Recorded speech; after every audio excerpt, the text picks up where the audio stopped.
நமஸ்காரம். GTV Krish TV பக்தி channel நேயர்களுக்கு இனிய புத்தாண்டு வாழ்த்துக்கள். 2026க்கான புத்தாண்டு வாழ்த்துக்கள். இன்றைக்கி கடகராசிக்காரர்களோட வருஷ பலன்கள், கோச்சார பலன்கள்னு சொல்கிற வருஷ பலன்களை சொல்ல போகிறோம். இப்போது இந்த கோச்சார பலன்கள் நான் ஏற்கனவே சொன்ன மாதிரி 30% தான் எஃபெக்ட்டு. மொத்த ஜாதக பலன்களையும் சேர்த்து தான் கோச்சார பலன்களோடு பார்க்கணும். நான் ஏற்கனவே சொன்ன மாதிரி என்ன நடக்குங்கிறத ஜாதகத்துலேருந்தும், எப்போ நடக்குங்கிறத தசாபுக்தியிலேருந்தும், எப்படி நடக்குங்கிறத கோச்சாரத்துலேருந்தும் தெரிஞ்சுக்கிறது தான் முறை. இந்த இடம் பொருள் ஏவல் அப்படின்னு சொல்லுவாள். இடம் இடத்துக்கு தகுந்த மாதிரி எந்த இடத்துல நம்ம பலன் சொல்கிறோங்கிறது ரொம்ப இம்பார்ட்டண்ட்டு. பொருள் யாருக்கு சொல்கிறோம், சின்ன ஒரு குழந்தையா, இல்லை வயோதிகனா, இல்லை நடுத்தர வயதுக்காரடா. இப்போ ஒருத்தருக்கு சுப நிகழ்ச்சிகள் நடக்கும் அப்படின்னு சொன்னேன்னாக்கா, ஒரு வயசு குழந்தைக்கு ஆண்டி நிறைவு நடக்கும், ஒரு 25 வயசு பையனுக்கு கல்யாணங்கள் நடக்கலாம், ஒரு 60 வயசு பர்சனுக்கு சஷ்டியப்த பூர்த்தி நடக்கலாம். இதுதான் சுப நிகழ்வுகள். இப்படி தான் அதை இன்டர்பிரேட் பண்ணிக்கணும். அதனால் இடம் பொருள் ஏவல் மூணுத்துக்கும் தகுந்த மாதிரி தான் இந்த பலன்கள் மாறுபடும். அந்த வகையில் பார்த்தோம்னா கடகராசிக்காரா அஷ்டமத்து சனியிலேருந்து வெளியில் அவளுக்கு கொஞ்சம் ரிலீஃப் கிடச்சிருக்கு. இருந்தாலும் அவளுக்கு பார்த்தோம்னாக்கா 12ஆம் இடத்துல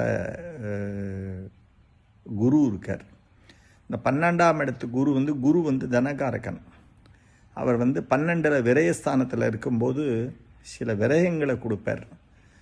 சில விஷயங்கள் அதை நம்ம எப்படி அதை எடுத்துக்கிறோமோ அதுக்கு தகுந்த மாதிரி அதை சுப விரயமாக பண்ணிக்கலாம். அது செலவே பண்ணலைன்னா அது சுப விரயமாக கூட ஆகும். நீங்கள் அந்த 12 குரு இருக்கிற சமயத்தில் நீங்கள் சுப விரயங்கள், இந்த ஹோமங்கள், நல்ல சத்காரியங்களுக்கு நீங்கள் செலவழிக்கலைன்னா வழக்கு, வம்பு, வியாதி இதுக்காக செலவழிக்க வேண்டிய ஒரு சூழ்நிலைகள் ஏற்படலாம். அந்த மாதிரி ஒரு பீரியட் இது.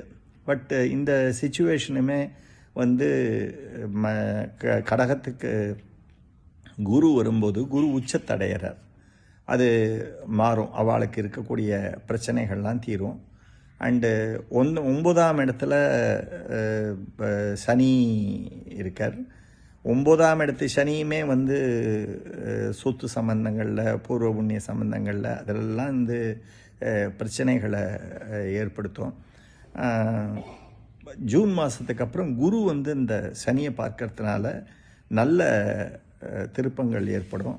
அவளுக்கு வாழ்க்கையில் நிம்மதி கிடைக்கும். ஆனால் ஜென்மத்தில் குரு வரும்போது அவளுக்கு உடல் உபாதைகள் ஏற்படுறதுக்கு சான்ஸ் இருக்குது. ஜூனில் குரு வந்ததுக்கப்புறம் குரு 7ஆம் பார்வையாக 7ஆம் இடத்தை பார்க்கறதுனால அவளோட துணைவருக்கு இருந்த பிரச்சனைகள் அதெல்லாம் கொஞ்சம் தீர்றதுக்கு சான்ஸுகள் இருக்குது. மற்ற வருட கிரகங்கள்னு நீங்கள் எடுத்துட்டாள்னாக்கா ராகு கேதுக்கள். கேது 2ஆம் இடத்துல இருக்கார். அண்டு ராகு நீங்கள் பார்த்தாள்னாக்கா 8ஆம் இடத்துல இருக்கார்.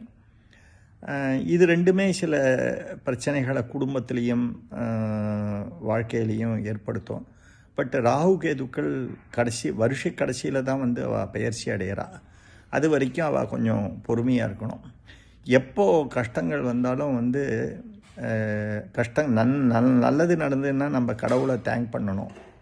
கஷ்டங்கள் நடந்தாக்க கடவுள்கிட்ட பிரார்த்தனை பண்ணணும். எனக்கு இந்த கஷ்டங்கள் கொடுக்காதன்னு பிரார்த்தனை பண்ணக்கூடாது. இந்த கஷ்டங்கள்லேருந்து நான் எளிதாக வெளியில் வரணும் அப்படின்னு பிரார்த்தனை பண்ணணும்.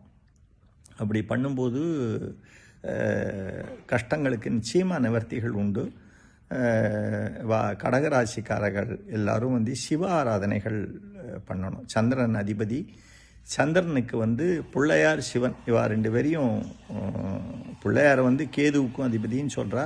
பட்டு சந்திரனும் நீங்கள் பார்த்தோம்னாக்க பிள்ளையாரை ஆராதனை பண்ணும்போது, சிவனை ஆராதனை பண்ணும்போது சந்திரனுக்கு ஏற்பட்டக்கூடிய தோஷங்கள்லாம் நீங்கிறது. ஸோ அதனால் பிள்ளையார் சிவன் இதை விடாமல் ஆராதனை பண்ணிட்டு வந்தேன்னாக்க நல்ல பலன்கள் ஏற்படுறதுக்கு சான்சஸ் இருக்குது. இந்த 2026 வருஷம் ஒரு பெரிய திருப்பு முனையை ஏற்படுத்தும் கடகராசிக்காரர்களுக்கு. ராம் ராம்.